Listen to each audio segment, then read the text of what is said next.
ठामपणा कमावता येतो, ठामपणा मिळवता येतो. ठामपणा याचा अर्थ भावनेचं नियंत्रण. तो ठामपणा तुम्हाला कुठल्याही परिस्थितीत डळमळू देत नाही. तो ठामपणा तुम्हाला कच खाऊ देत नाही. तो ठामपणा तुम्हाला संघर्ष करायला तयार करतो. तो ठामपणा तुम्हाला धडका मारायला सांगतो. तो ठामपणा यश मिळवल्याशिवाय माघारी फिरायचं नाही हे सातत्यानं तुमच्या मनावर बिंबवतो. तो ठामपणा हाच तुमचं सगळ्यात मोठं यश ठरतो.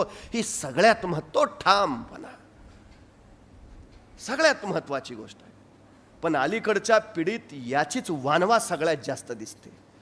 आम्ही ठामच नाही आहोत कशा बाबतीत, ही आमची सगळ्यात मोठी अडचण आहे. तो ठामपणा कमवा. ठामपणा विचारांच्या स्पष्टतेतून येतो आणि स्पष्टता अभ्यासातून तयार होते. अभ्यास हा व्यासंगानेच कमावता येतो आणि व्यासंग कष्टाच्या बळावरच मिळवता येतो. कष्ट संघर्ष ही सगळ्यात महत्वाची गोष्ट आहे, सगळ्यात महत्वाची. या जगात अशक्य काहीच नाही, काहीच नाही.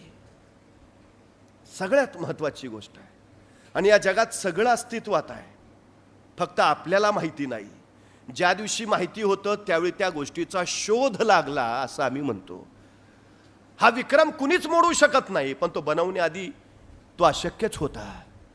तो बनवला, मग तो मोडण्याचा विक्रम होतो, तो मोडण्याचा विक्रम होतो. मी जसं आत्ता ती रँक मिळाली, मला रँक आणखी वाढवून घ्यायची होती म्हणून मी परत स्पर्धेला बसले, परत परीक्षेला बसले. हे आपलेच विक्रम आपण वाढवत जातो, मोडत जातो. स्पर्धा जगातल्या दुसऱ्या कुठल्याच माणसाशी करू नका. तुलना आपली स्वतःची कुणाबरोबरही कधी करायला जाऊ नका. स्पर्धा करायची झाली तर ती स्वतःशीच करा. तुलना करायची झाली तर ती स्वतःशीच करा. दुसऱ्या माणसाला सोबत आणूच नका. जो माणूस स्वतःशी स्पर्धा करतो तो अधिकाधिक शिखर गाठतो. जो स्वतःशी तुलना करतो तो अधिकाधिक क्षमता कौशल्य मिळवत पुढे जातो. त्यामुळे जे असेल ते स्वतः, हा सगळ्यात मोठा बाण आहे, ही सगळ्यात मोठी गोष्ट आहे. हिमाचल प्रदेश मधलं एक छोटं गाव आहे, डोंगराच्या कुशीत वसलेलं आहे. देशाला स्वातंत्र्य मिळालं का याची खबर अजून त्यांना नाही.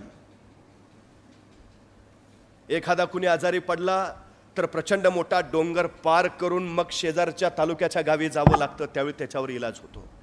डोंगराच्या पायथ्यापर्यंत बैलगाडी नेता येते, तिथून मग आजारी माणूस पाठीवर घ्यायचा, डोंगर चढायचा, उतरायचा आणि मग त्या गावात पोहोचायचं, त्यावेळी त्याचा इलाज होतो. इतक्या सगळ्या कष्टातून बिकटातून ते गाव तिथं जगतंय. एक मांझी आणि त्याची बायको. बायकोचे दिवस भरत आलेले. हा शेतात काम करत होता. वेळ सायंकाळची, साधारण 7च्या सुमाराची. आणि अचानक त्याच्या शेजारची धावत धावत आले. तुझ्या बायकोच्या पोटातल्या कळा वाढल्यात.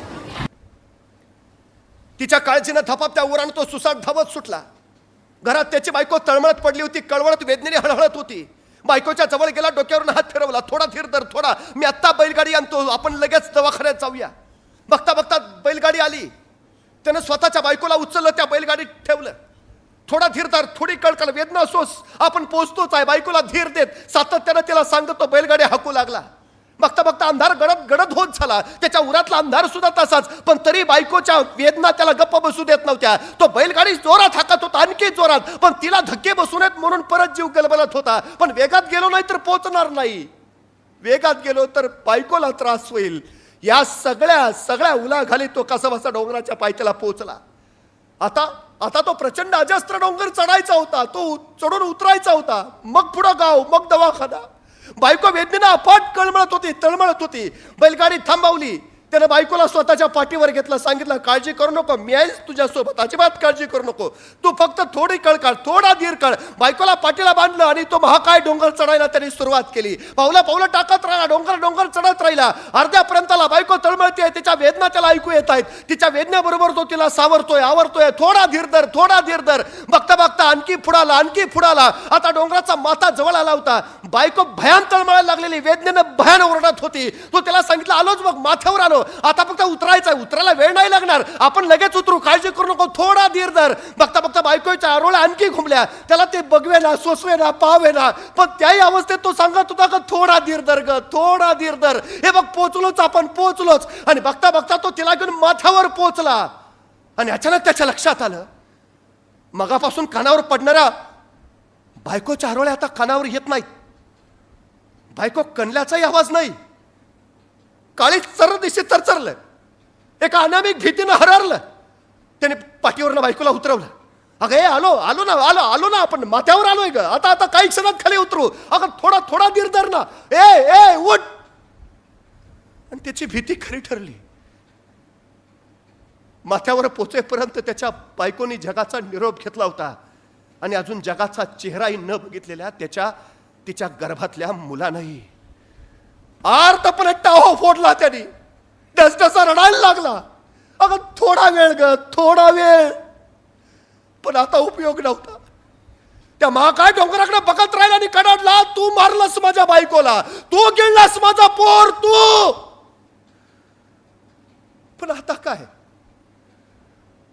शांतपणे माघारी फिरला. 2 दिवस शोकात गेले, दुःखात गेले. तिसऱ्या दिवशी मात्र मनाशी काहीतरी निश्चय करून एका हातात टिकाव आणि दुसऱ्या हातात फावडं घेऊन तो डोंगराच्या पायथ्याला आला. त्या अजस्त्र महाकाय डोंगराकडे बघत म्हणाला, कैक जीव घेतल्याची आतापर्यंत, कैक आया मारल्याची आतापर्यंत, कैक कळ्या तुझ्या या माथ्यावरच कुस्करल्या असतील. तू ज्यांनी अजून जगाचा चेहराही बघितला नाही असे कोळे जीव तुझ्या चांगा कांद्यावर शेवटचा श्वास घेऊन संपले असतील. पण आता परत असं होणार नाही. आता कुणाची बायको मरणार नाही ना, आता कुणाचं मोर. आणि त्यांनी कामाला सुरुवात केली. तो डोंगर फोडायला लागला एकटाच अविरत. माणसं यायची, बघायची, हसायची. वेळ आहे का काय? एकट्याचं काम आहे, खायचं काम आहे. त्याने दुर्लक्ष केलं. तिसऱ्या चौथ्या दिवशी माणसं घोळक्याने यायला लागली. त्याची चेष्टा करायला लागली. अरे पागल आहे का, डोकं फिरलंय का, बायको मेल्याचा धक्का बसला याला, चला कामाला. माणसं यायचे, चेष्टा उडवायचे, हसायचे, निघून जायचे. आठवडा उलटला, महिना उलटला, काम चालूच होतं. बघता बघता माणसं सावध झाली. त्यांना त्याचं गांभीर्य कळालं. एक दोन माणसं येता जाता त्याच्याशी बोलू लागली. बघता बघता त्याला कधीतरी मदत करू लागली. त्याला सांगू लागली, अरे सोपं नाही बरं काम. अरे डोंगर फोडायचं काम एकट्याचं नाही. अरे नको शक्ती वाया घालू. अरे पिढ्यानपिढ्या चालत आलंय आपल्याकडं. तू एकटा काय करणार आहेस? तू नको हे करूस. पण त्यांनी हट्ट सोडला नाही. त्यांनी ध्येय बदललं नाही. अविरतपणे तो सातत्यानं कष्ट करत राहिला. वर्ष उलटलं. अर्धा डोंगर त्यांनी फोडून काढला होता. 2 वर्ष उलटली, माथ्यापर्यंत तो पोहोचला होता. 3 वर्ष उलटली, 4 वर्ष, 5 वर्ष, 6 वर्ष, 7 वर्ष, 10 वर्ष, 11 वर्ष अविरत सातत्यानं फक्त एकच काम करत होता, डोंगर फोडायचा, बास, दुसरं काही नाही. अखेर 12 वर्ष उलटली आणि त्या 12 वर्षात तरी तो पूर्ण डोंगर फोडून टाकला होता. बैलगाड्या येऊ जाऊ शकतील अशी वाट त्यानं निर्माण केली होती. त्या पलीकडच्या डोंगराच्या पायथ्याला तो बसला, आपणच निर्माण केलेल्या वाटेकडे पाहत. आणि त्या दिवशी शांतपणे मनाशी पुटपुटला. त्या डोंगराकडे बघत त्याला म्हणाला, हरलास तू, आज मी जिंकलोय. आता कुणाची बायको मारणार नाही. आता कुणाचं पोर या दुनियेत येण्यापासून हिरावलं जाणार नाही. हरलास तू, हरलास. आणि ती तयार झालेली सगळी वाट डोळ्यात साठवत तो तिथंच एका दगडाला टेकून बसला. तिथंच. आणि आपल्या ध्यासाचा शेवटचा श्वास घेऊन त्यानं आपला शेवटचा श्वासही तिथंच ठेवला. संपला. 12 वर्ष तब्बल अविरतपणे ते काम करत होता. हिमाचल प्रदेशच्या त्या खेडेगावात जर कधी गेला तर त्या मांझीची समाधी तिथंच पायथ्याला उभारली लोकांनी, जिथं तो टेकून बसला होता, जिथं त्याने शेवटचा श्वास घेतला होता. आणि त्याच्या समाधीवर लिहिलंय, जगातील प्रवास करू पाहणाऱ्या प्रवाशांचा प्रवास सुखकर व्हावा म्हणून ही वाट निर्माण करणारा आधुनिक वाटाड्या इथं कायमचा विसावला आहे. डोंगर दिसतो त्यावेळी तो आपल्याला अशक्यच वाटतो, पण प्रत्यक्ष ज्यावेळी कामाला सुरुवात होते त्यावेळी तो महाकाय डोंगर सुद्धा शरण येतो. एकटा माणूस हे जर करू शकतो तर तुमच्या माझ्यात सुद्धा ती क्षमता आहे, तुमच्या माझ्यात सुद्धा ते सामर्थ्य आहे. आपण ही अशक्य असं काहीही करू शकतो. फक्त माघार घेऊ नका, माघारी फिरू नका, वळू नका, चळू नका, ध्येयापासून ढळू नका. सातत्यानं फक्त अविरतपणे चालत राहा. तुम्ही कोण आहात याला महत्व नाही, तुम्ही काय बनणार आहात हे फार महत्वाचं आहे. आपली बुद्धिमत्ता जे दाखवून देतात ते बुद्धिमान नव्हे. आपली बुद्धिमत्ता न दाखवता त्या बुद्धिमेचा वापर करून आपला फायदा करून घेतात ते खरे बुद्धिमान.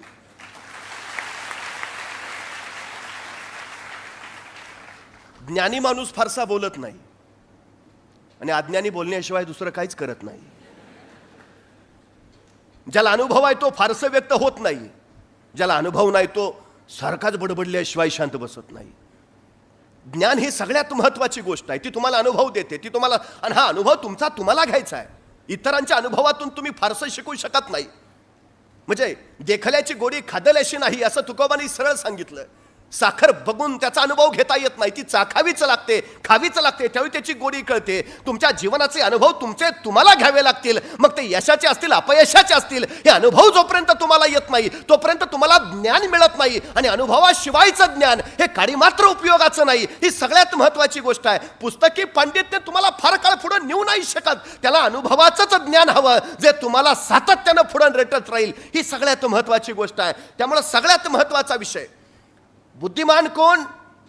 जो स्वतःच्या अनुभवाने शिकतो तो बुद्धिमान आहेच, पण स्वतःचा वेळ अनुभव घेण्यासाठी वाया न घालवता इतरांच्या अनुभवावर सुद्धा जो शिकतो तो सगळ्यात जास्त बुद्धिमान.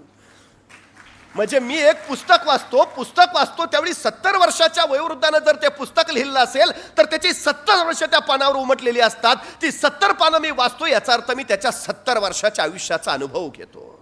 आम्हाला तो अनुभव घेता आला पाहिजे आणि त्या अनुभवातनं शिकता आलं पाहिजे. ही सगळ्यात महत्वाची गोष्ट आहे. हे शिकणं ज्याला जमलं त्याला यश मिळवून आलं, हा सगळ्यात मोठा भाव. आणि अलीकडच्या पालकांनी, शिक्षकांनी, म्हणजे आताच्या नव्या पिढीला हे सांगितलंच पाहिजे सातत्यानं की ज्ञान हीच शेवटी सर्वोत्तम शिदोरी आहे, त्याच्याशिवाय दुसरं काही नाही. म्हणजे पूर्वी ज्याच्या नावावर सातबाऱ्यावर जमीन जास्त त्याला सगळ्यात जास्त श्रीमंत म्हणायचं. ज्याच्या दावणीला गुरं जास्त तो सगळ्यात जास्त श्रीमंत. ज्याच्या अंगावर सोनं जास्त तो सगळ्यात जास्त श्रीमंत. ज्याच्या नावावर जमीन जास्त तो सगळ्यात जास्त श्रीमंत. ज्याच्या बँकेत पैसे जास्त तो सगळ्यात जास्त श्रीमंत. आता या सगळ्या व्याख्या बदलल्या आणि आता ज्याच्याकडे ज्ञान जास्त तो सगळ्यात जास्त श्रीमंत, ही नवी व्याख्या आता तयार झाली. जमिनीच्या बळावर तुम्ही ज्ञान मिळवू शकत नाही, सोन्याच्या बळावर तुम्ही ज्ञान कमावू शकत नाही, पण ज्ञानाच्या बळावर तुम्ही जमीन मिळवू शकता आणि सोनं सुद्धा कमावू शकता. त्यामुळे पहिल्यांदा काय कमावायचं आहे तर ज्ञान कमावायचं. ही भूमिका पहिल्यांदा आम्हाला लक्षात घेता आली पाहिजे. म्हणजे आमची घरं बांधली जातात, घरावर आम्ही नेम प्लेट लावतो आमच्या नावाची पाटी. त्या नावाच्या पाटीवर आमचं नाव लिहिल्यावर खाली काय लिहितो? 6 एकर बागायतदार नाही, 12 जनावरांचे मालक, 1 कोटी म्युच्युअल फंड नाही. नावाखाली लिहितो काय? आमचं शिक्षण, MA MSc काय झालं असेल ते, PhD, जिल्हाधिकारी, पोलीस प्रमुख. आमच्या नावाखाली आमच्या पदव्या येतात. त्या पदव्या आमच्या नावाला व्यक्तित्व, कर्तृत्व आणि नेतृत्व देतात. कमवायचं काय ते हे आम्हाला ते करता आलं पाहिजे, आम्हाला ते मिळवता आलं पाहिजे. आणि सगळ्यात महत्वाची गोष्ट आहे कशाला कमवायचं तेही माहिती असलं पाहिजे. विनाकारण एखाद्या क्षेत्रात घुसलो मग कारणाशिवाय नको ते उद्योग होत राहतात. त्यामुळे काय करायचं नेमकं त्याचाही अट्टास निश्चितपणे हवा. मिळवायचंय तर ताकदीने मिळवायचंय, कशासाठी मिळवायचंय हेही निश्चितपणे माहिती हवं. आमच्या नव्या पिढीला ते देता यायला हवं, ही सगळ्यात महत्वाची गोष्ट आहे.